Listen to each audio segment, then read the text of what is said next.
Thank you for tuning in to the Practical Preservation Podcast. Please take a moment to visit our website, practicalpreservationservices.com, for additional information and tips to help you restore your historical home.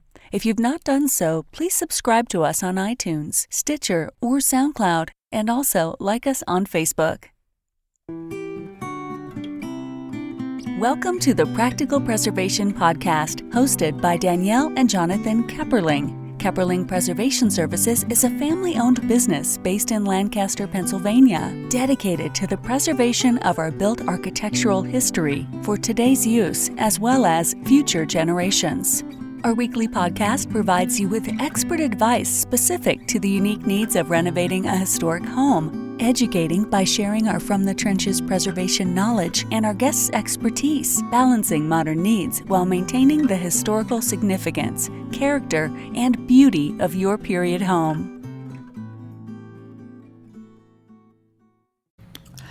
Today on the Practical Preservation Podcast, we have Tim. Is it Freund? So technically it's Freund. My family Americanized it to Friend. Friend, okay. Yeah. Okay, and from the Lancaster Cemetery with us. So tell me a little bit about your background. Sure. So I am a total amateur when it comes to cemetery stuff. The reason I got involved here is because I live at the end of this block.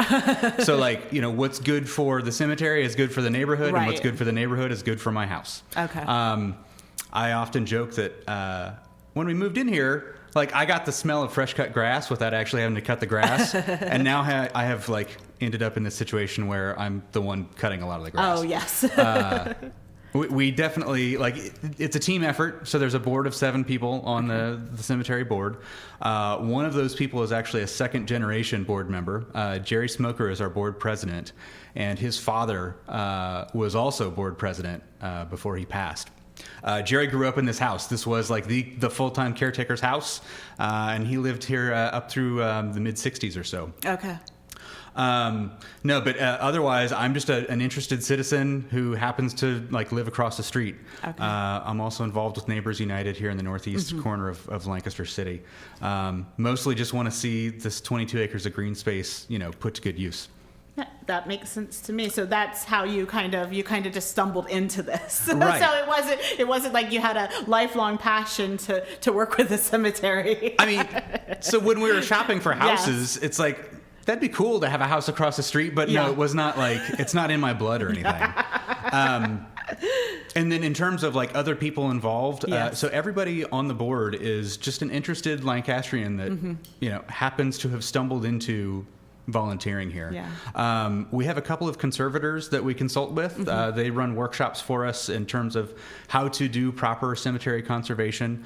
And then we have a groundskeeper on staff part-time as well. So he's the one that does the bulk of the grounds maintenance here, and then volunteers, basically fill in the gaps for what he can't do. Yeah, very, very. And I think it's great that it's kind of like a volunteer community, kind of grassroots kind of take care of this property. So tell me about the history of the Lancaster Cemetery. Sure. So I'm going to cheat and look at my notes definitely. just so that I get the year right. But 1845. It was the first Reformed church here in Lancaster. Basically bought the first 11 acres of this site for use as a cemetery. And what happened was they wanted to expand their church building, and they were kind of running out of space in their churchyard graveyard, right. And they needed more room. A few years later, a lot of the other churches in the area basically had the same idea. They either wanted to expand or they just didn't have room to put people anymore. And so they came to the First Reformed Church and basically asked, hey, would it be cool if we went in on this with you? Right. The First Reformed Church got their money back, and the Lancaster Cemetery was formed as an independent entity. Like a separate entity. Okay. You will see, as you walk through the grounds, there are definitely sections where it's this is the St. James section, and this is the But there's never, beyond those first few years, it's never been officially affiliated with any specific church. Yeah. And I'm just kind of curious now, so did each church buy a certain acreage, or was it just the whole the whole cemetery. So as lots were purchased, I get the impression that there might have been some bulk purchases in the beginning, where, especially in the case where they wanted to expand a churchyard. It's like, look, we have this many interments we need to move. Right. Let's buy this plus some extra for other family members that might want to come along. But otherwise, you'll see the same family names throughout the entire cemetery. Yeah, so there definitely came a point when it was more, a patriarch of a family was buying for his extended family more than anything else. Right. That makes sense to me. So, and actually, as I prepped for this yesterday, and then on Facebook last night, I saw somebody posted a picture of like a Victorian picnic in a cemetery. So so that leads us into my next question. Tell me about the societal role of cemeteries in previous generations. Yeah, so this is we wouldn't think of this as the suburbs now. Right. Like if you're a Lancaster native, this is in the middle of Lancaster City, effectively. But this is a suburban cemetery in like the official nomenclature. And the two roles were, again, to make room on church grounds in city churches. Right. And then also they were like the de facto parks of the time. So you said that you saw people picnicking. Yes. There wasn't like such a thing. Perpetual care wasn't the default mode of buying a cemetery lot back in the day. When you would buy a family lot, you actually would come out here and take care of the family lot. You didn't assume somebody else was going to. Right. Like you'd be bringing some sort of like mowing equipment and actually trimming the grass yourself. And then while you're out here, you'd have a picnic. And all of your other friends from the neighborhood would likely be doing the same thing because they also had relatives here. Right. Now, of course, over time, we've switched to a perpetual care model. And so, families don't come out to tend to their own lots anymore. So we've kind of lost that a little bit. But, we'll talk more about that, I think, further on in the interview. Yes. So then that perpetual care makes sense to me. And I remember years ago, we had Thanksgiving in Omaha with my grandmother, and we went to the cemetery because she wanted to take us to the cemetery. And she was like, they paid for perpetual care. So that must have been something that they had started like in the mid 20th century, because she was very upset that however it was not how she thought it should be. I mean, it's rare enough that there, along our first circle, if you go off to the right a little bit, there is a very large grave that at the base of it, there is a piece of marble that says perpetual care. Yeah. And it was rare enough that they placed a stone there. They had to let somebody know. Yes, exactly. That's really funny. So what are the challenges for old cemeteries? Where you are still burying people here. I did see that on the website, but most of the burials are from 100 years ago at least. Exactly. Yeah. I mean, it definitely tapered off mid 1900s, I would say. But last year was a very busy year for us, and we buried 7 people. Okay. Most of those are cremation nowadays, but we do still do traditional burials as well. So yeah, like I would split our challenge into like two kind of segments, like money, obviously. Right. Because so many of our burials, so we have about 16,000 people here spread across 2,200 lots or so. Because most of our burials were in a time before perpetual care existed, we would have families that would leave us, small sums of money, through the years that all got collected up into a trust. But we are under-endowed for the size of land that we have here. I mentioned that the original purchase was 22 acres, or was 11 acres. We now have 22 acres. And then St. Mary's Cemetery is across the fence. So we're approximately 30 acres in total of cemetery space. 22 of that is ours. And if I were to like give a ballpark estimate, I would love to see our endowment about 2x what it is to really maintain the place as well as we would like. That's why we do so much with volunteers. Right. And that's why some of the things look a little bit rough in the middle of the summer, because there's, one guy that we pay and two volunteers that we really try to keep up. But man, it can be tough at times. And then the other thing is to kind of get back to that idea of a gathering place. So why do I like this place? It's 22 acres of green space in the middle of the city. Right. When I'm in the middle of this property, like, yes, I can still hear certain city noises, but like it really is a nice relief from like the street noise. Right. And I would love to figure out like how do we make this kind of, I guess, for lack of a better term, a proactive gathering space in the city, so that people are really making good use of this while still being respectful of the fact that it is a cemetery. Like, our primary purpose is to be a resting place. Right. So, like, we probably wouldn't invite the circus to come in, but there are a lot of things that we could be doing to bring people into this place to enjoy it. Yeah, I agree, and I think that a lot of your program, which we'll talk about a little bit later, does help to do that. And I did see you were offering the space for trick or treating, which I thought was fun.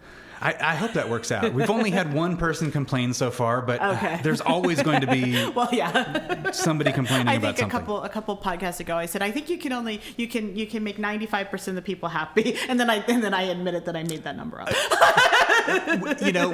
Without naming names, I will say that this person was upset with us because we didn't do anything for Halloween last year too. Oh, so goodness. So again, some people just are wired to be upset. They just want to be complainers. Yes.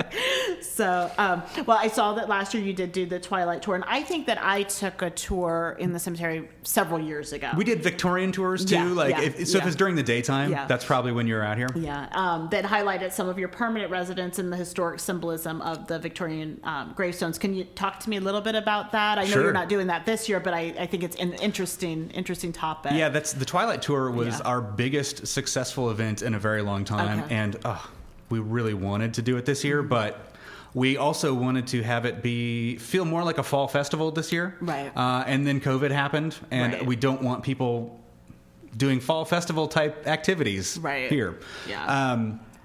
So it'll be back next year. Don't worry. Lots of games, lots of food. It'll be a good time. Yeah.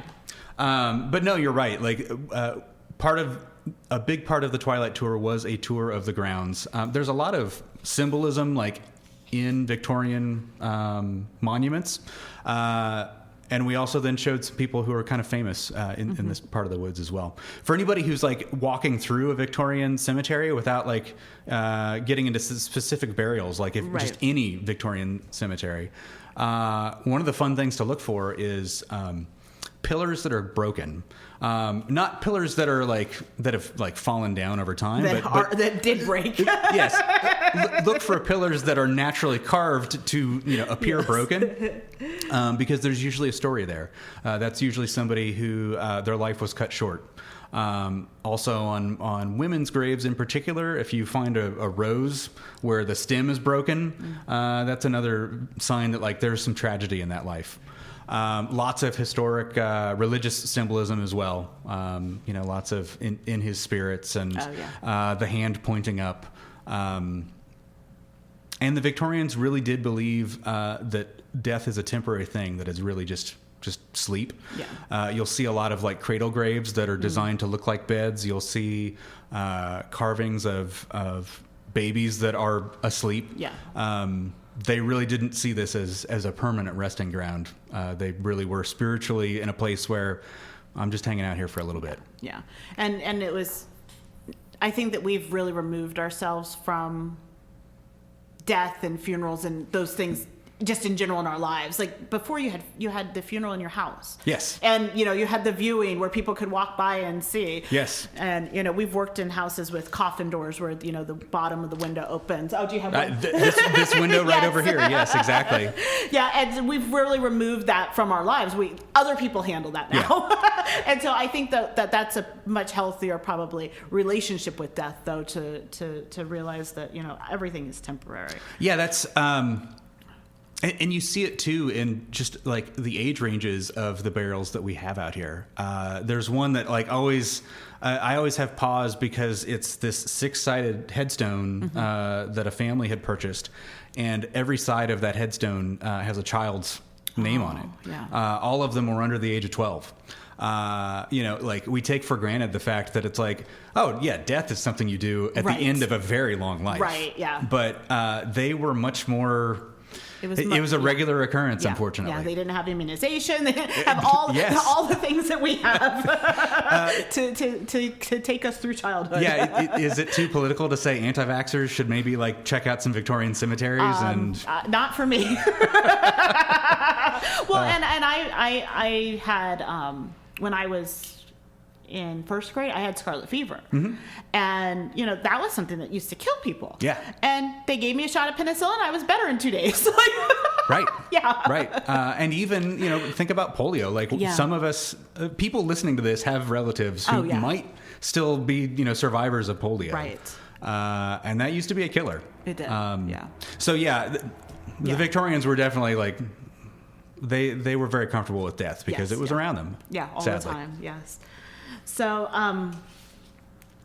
we didn't talk a little we bit didn't about talk about the famous residents. people. Yes, yeah. So tell me about some of those people. So our number one most famous person that everybody comes to see is General John Reynolds. Of course, he died in the first day of the battles of Gettysburg.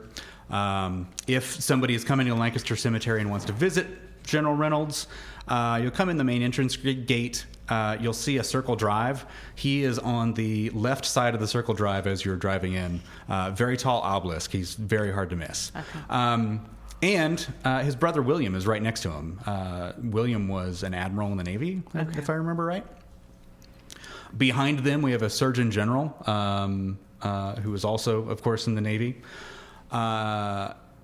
And then another famous Lancastrian is Charles Demuth, the artist. Yes. If you go down to our second circle, he'll be off to the left of that second circle as well.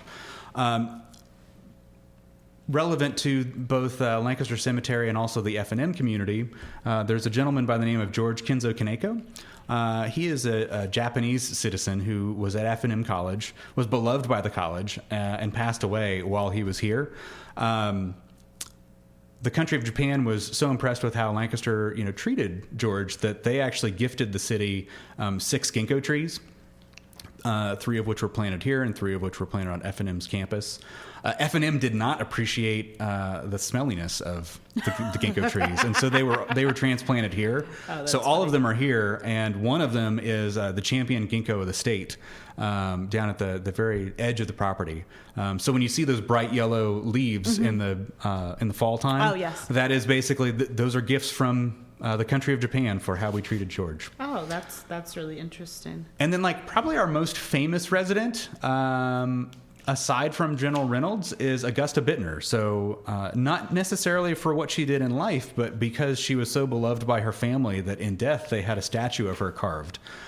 So if you ever see the statue of the woman walking down the stairs at Lancaster Cemetery, that is Augusta Bittner. Okay. Probably one of our most visited sites. Did not die falling down the stairs on her wedding day. She actually died of tuberculosis. But yeah, her parents were heartbroken, and her father actually sold several properties to be able to carve that monument. Yeah.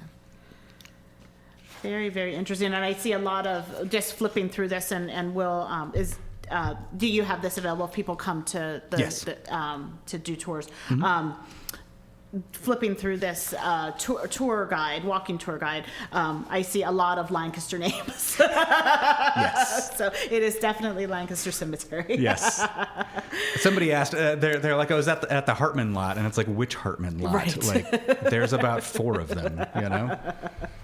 Yes. The Longs as well. I mean, like Longs Park, they're here with us. Yeah. Okay. Very, very good. Is there anything that you wanted to share that I didn't think to ask or that you thought of while we were talking? Sure. So, like, you specifically are into conservation and preservation of buildings. Mm-hmm. So we could talk a little bit about the conservation and preservation of the monuments. I'm curious about that. So a lot of people come out to an old cemetery and they're like, oh, wow, like, these marble monuments like really look dingy. Like, should we clean them? Mm-hmm. And we say no, because there's actually like a bit of a patina that forms, right. And like that patina helps like those monuments stay. Over the long haul, all of the marble in this cemetery will eventually wash away to nothing. Right. But we'd like to keep it for as long as we can. Yeah. Families are technically responsible for the monuments on their lots, but of course, a lot of these families just aren't around anymore. Right. So we do what we can when we can to ensure like the integrity of the monuments. Sometimes you'll see monuments that are on the ground. Frankly, like if you can't do a proper restoration, it's safer to have a monument on the ground. than it is to have it like precariously propped up. Right. That makes sense. That is why you have seen people move to granite headstones. Like granite doesn't wear the way that marble does. Marble's softer, yeah. And that makes sense from a building materials standpoint. Yeah. And, I mentioned that we work with a couple of conservators. They do workshops here twice a year with us. Only one this year, again, because of COVID, but typically two. Mm-hmm. And they have taught us, like, as amateurs, like there's a number of stones that like we can set up ourselves. Right. So if it's a very simple tablet with just a few tools, like we can get that upright, and it'll be upright for another 50 to 100 years. Right. And then when we have special projects, like they use those workshop times to do those special projects for us. Is it mostly weather and things like that, or do you deal with a lot of vandalism? There is vandalism, but overall, it's mostly just hundreds of years of frost cycles. Yeah. Exactly. Yeah. And you can tell the vandalism pretty quickly. But we also have things like trees that fall over. Right. So we did a very large monument restoration, Colonel Naumann. Back in 2012, we had a giant ash tree fall over during a storm, and you can just see like the path of destruction that tree left. Yeah. And Colonel Naumann's was a very large monument that like we wanted to get back upright. So Robert Moscow and Rob Meyer are the conservators that we work with. Spent about 3 days getting that set back up for us. Yeah. Well, and that's great that you have them as a resource, and then they can come and train people too. Yes. When they do workshops, like we invite people from, we've had people from all over the country. We get a lot of people, of course, from the East Coast, right? As far away as Ohio and New York. We're supposed to have some folks from California back in March, but then COVID happened, so they canceled their trip. But they're very fun workshops. And even, if we have Lancastrians or other Pennsylvanians who are interested, even as amateurs, like, please come out to those workshops. Right. They're a lot of fun. Yeah.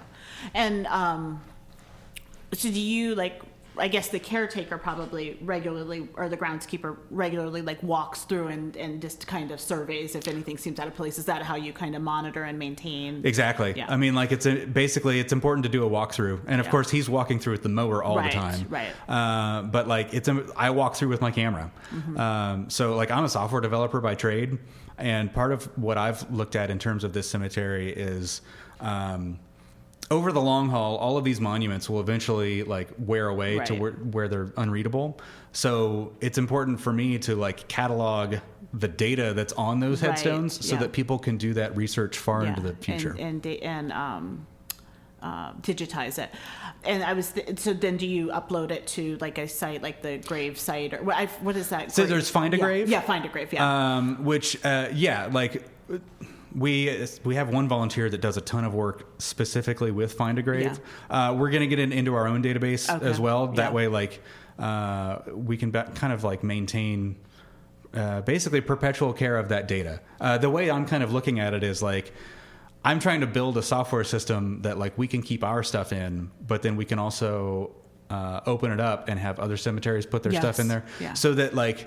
This concept of perpetual care is extended to the actual like genealogical data as well. Yeah, that makes sense. And I did see on your website, and I didn't think to ask you that, about that you do take requests if somebody is doing their genealogical research. You do, and then there were some time periods where maybe there's not a lot of information, like especially like during the Spanish flu. Exactly. Yeah. I mean, so there was a time when they were so comfortable with death that they would open the graves themselves, and so maybe like the record book didn't get updated because originally lots were purchased like per family. Yeah. So you'd have 4 to 6 burials in one lot, and so there wasn't like a paperwork transaction for every specific burial that happened. Right. And that makes sense. If you feel like this is your land, you can do what you want. Yeah, and like we have no restrictions on what you do on your lot. It's just that nowadays we do sell it, one grave at a time. Right. So there is a bit more of a transactional nature anytime somebody needs to be placed here. Yeah, that definitely makes sense. Was there anything else that you thought of while we were talking? don't be afraid to walk through cemeteries, and don't be afraid to ask questions. Yeah, I think that's. We are going to have we're going to be having a scavenger hunt here this weekend. Of course, the podcast will already. The scavenger hunt will happen before the podcast gets out, but we're basically it should be a little bit of fun. Like, people will have certain things they'll be looking for. Mm-hmm. Is it like monuments and things like that they're going to be?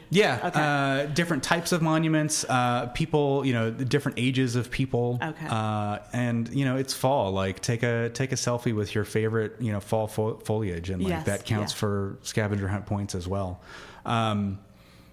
In short, like, just know that an old cemetery like this, if you have one in your neighborhood, like, they're probably looking for help. And so if you're interested, whether it's because you're a gardener or you're a historian or any number of things, like, they're probably looking for that sort of skill set. So just, make yourself known. Okay, very good. Well, and how can someone support the cemetery? Are there any upcoming events that you'd like to promote? Are you doing your wreath sale this year? We are doing the wreath sale this year, so we're going to be handing out info about that at Halloween trick-or-treating as well. If you are a Lancastrian, stop by for treats. We'll have candy on, what is it, I guess they're doing it on the 30th this year, right? Yes, they are, yeah. As a non-native Lancastrian, I've never understood why it's not just on the 31st. It doesn't make sense. So that's that. We will be here for that, and then we'll be selling wreaths. Get your order in by November 20th. Okay. You can contact us at lancastercemetery.org. We also have a Facebook page and an Instagram page. The email goes straight to me, so if you're happy about something I said or upset about something I said, info@lancastercemetery.org ends up going straight into my inbox. Okay, very good. Well, thank you so much for inviting me in and telling me a little bit more about the cemetery. Yeah, thanks. Thank you. This was good. Thanks for listening to the Practical Preservation Podcast. The resources discussed during this episode are on our website at practicalpreservationservices.com/podcast. If you received value from this episode and know someone else that will get value from it as well, please share it with them. Join us next week for another episode of the Practical Preservation Podcast. For more information on restoring your historic home, visit practicalpreservationservices.com.